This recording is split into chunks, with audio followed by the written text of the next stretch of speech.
Trump tariff وار پر Pakistan stock market میں بھونچال، سرمایہ کاروں کے اربوں روپے ڈوب گئے۔ 8,688 پوائنٹس کی بڑی کمی کے بعد کاروبار روکنا پڑا۔ کاروبار کا اختتام تاریخ کی دوسری سب سے بڑی مندی پر ہوا۔ 100 انڈیکس 3,882 پوائنٹس گر کر 1,14,909 پوائنٹس پر بند۔ امریکی صدر کی ٹیرف پالیسی نے دنیا کو ہلا کر رکھ دیا۔ سٹاک مارکیٹوں اور خام تیل کی قیمتوں میں مسلسل کمی۔ امریکہ چین تجارتی کشیدگی سے عالمی کساد بازاری کا خدشہ۔ جاپان کا نکئی انڈیکس 9% نیچے آ گیا۔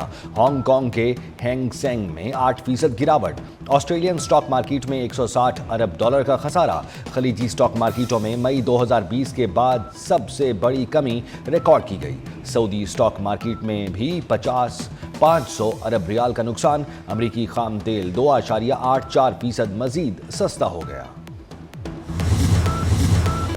پاکستان کو کان کنی کی دنیا میں بڑی قوت بنانے کا mission. Pakistan minerals investment forum کا 2 روزہ انعقاد کل سے ہوگا۔ وزیر اعظم شہباز شریف اور آرمی چیف خصوصی شرکت کریں گے۔ فورم میں شرکت کے لیے اہم غیر ملکی شخصیات کی پاکستان آمد۔ وزیر پیٹرولیم علی پرویز ملک کہتے ہیں فورم میں 300 غیر ملکی مہمان شرکت کریں گے۔ کچھ MOUs اور معاہدوں پر دستخط ہوں گے۔ بڑی کمپنیز کے ساتھ پارٹنرشپ کو بھی آگے لے کر چلیں گے۔ مختلف حکومتوں کے علاوہ نجی کمپنیز کے سرمایہ کار بھی شریک ہوں گے۔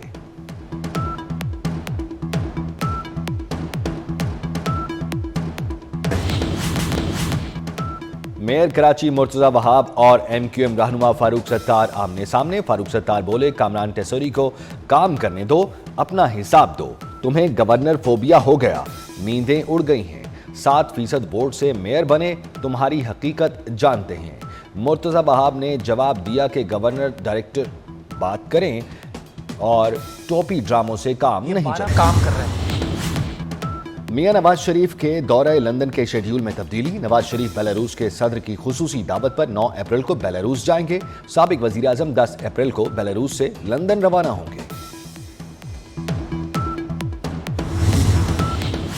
لیگی ارکان اسمبلی ٹکٹ ہولڈرز اور ورکرز کے لیے اچھی خبر۔ نواز شریف کا باقاعدہ سیاسی سرگرمیاں شروع کرنے کا فیصلہ۔ ایوان وزیر اعلیٰ نوے شاہراہ میں بیٹھیں گے۔ آفس تیار کرا دیا گیا۔ نواز شریف پارٹی کے تنظیمی اور لیگی ورکرز کے معاملات کو چلائیں گے۔ پارٹی رہنماؤں کے تحفظات اور اعتراضات کو ختم کریں گے۔ وزیر داخلہ محسن نقوی کی زیر صدارت نیکٹا کے بورڈ آف گورنرز کا اجلاس۔ National intelligence fusion and threat assessment centre کی منظوری دے دی گئی۔ محسن نقوی نے کہا دہشت گردی کے مکمل سدباب کے لیے اس ادارے کا قیام عمل میں لایا گیا۔ ادارے کا قیام نیشنل ایکشن پلان پر مکمل عمل درآمد کو یقینی بنانے کے لیے کارآمد ہوگا۔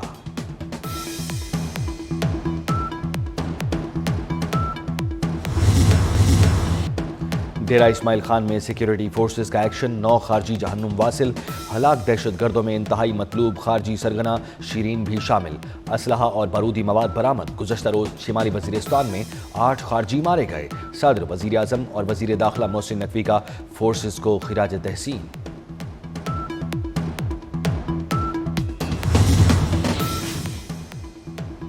کراچی کورنگی سے فتنہ الخوارج کے 3 دہشت گرد گرفتار۔ دہشت گرد سیکیورٹی فورسز پر حملوں میں ملوث ہیں۔ ترجمان رینجرز کے مطابق تینوں ملزموں کا تعلق فتنہ الخوارج حافظ گل بہادر گروپ سے ہے۔ اسلحہ اور دھماکہ خیز مواد برآمد کر لیا گیا۔ سوشل میڈیا پر قومی سلامتی کے اداروں اور ریاست کے خلاف پروپیگنڈا۔ معروف گلوکار سلمان احمد کے خلاف پیکا ایکٹ کے تحت لاہور میں مقدمہ درج کر لیا گیا۔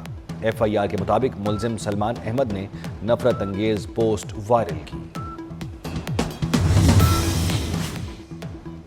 بانی PTI توہم پرست ہو گئے تھے۔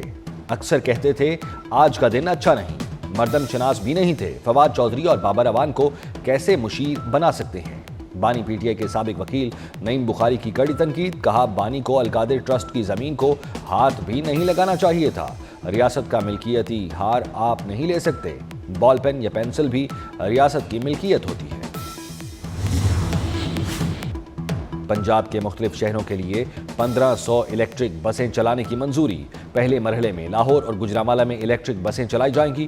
وزیر اعلیٰ کی زیر صدارت ٹرانسپورٹ ڈپارٹمنٹ کا اجلاس۔ 380 الیکٹرک بسوں کی خریداری کا عمل جلد مکمل کرنے کا حکم۔ لاہور میں یلو لائن الیکٹرک بس کے ٹریک کی پلاننگ کے لیے 15 روز کی مہلت۔ چارجنگ اسٹیشن قائم کرنے کا پلان بھی طلب کر لیا۔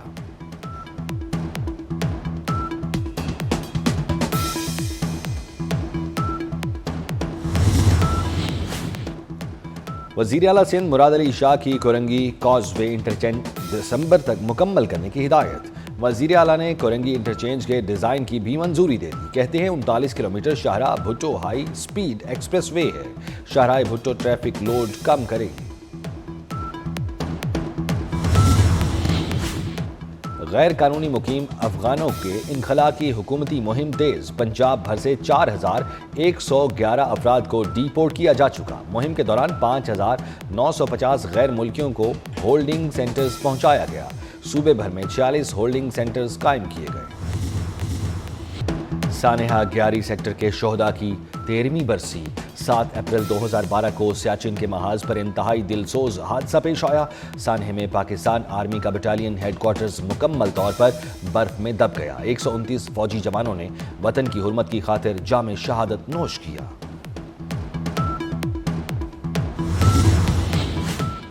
میہر میں رپورٹ پیش نہ کرنے پر عدالت نے تحصیلدار کو ہتھکڑیاں لگوا دی۔ خیرپور ناتھن شاہ کے تحصیلدار اسلم چانڈیو کو گرفتار کرا کر جیل بھجوا دیا گیا۔ عدالت نے غیر قانونی قبضے کے خلاف درخواست پر تحصیلدار کو رپورٹ پیش کرنے کے لیے نوٹس جاری کیا تھا۔ بار بار نوٹس کے باوجود تحصیلدار نے رپورٹ پیش نہ کی۔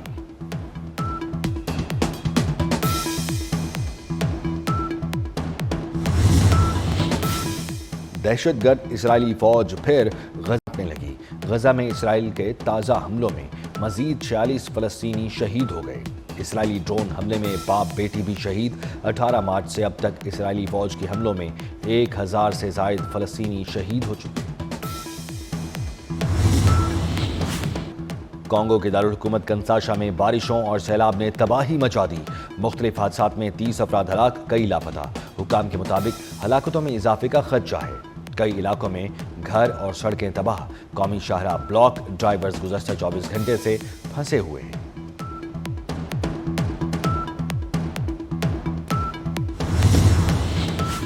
پی ایس ایل سیزن 10 کے لیے آرمی اور رینجرز کی منظوری دے دی گئی۔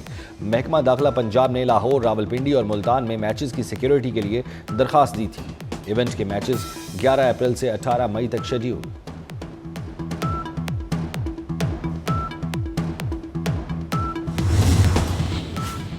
نوجوان کرکٹر سائم ایوب مکمل فٹ قرار۔ پاکستان کرکٹ بورڈ کے میڈیکل پینل نے سائم ایوب کو مکمل فٹ قرار دے دیا۔ سائم ایوب پشاور زلمی جوائن کریں گے۔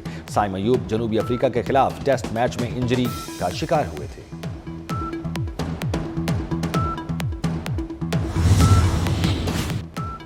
چلاس کے سیاحتی مقام بابو سر کا قدرتی حسن جوبن پر وادی میں ہر سو برف سے ڈھکے نظارے۔ ملک بھر سے بڑی تعداد میں سیاحوں کی آمد۔ خوبصورت لمحات کو کیمرے کی آنکھ میں قید کر لیا۔ وادی سیاحت کے شوقین افراد کے لیے بہترین انتخاب۔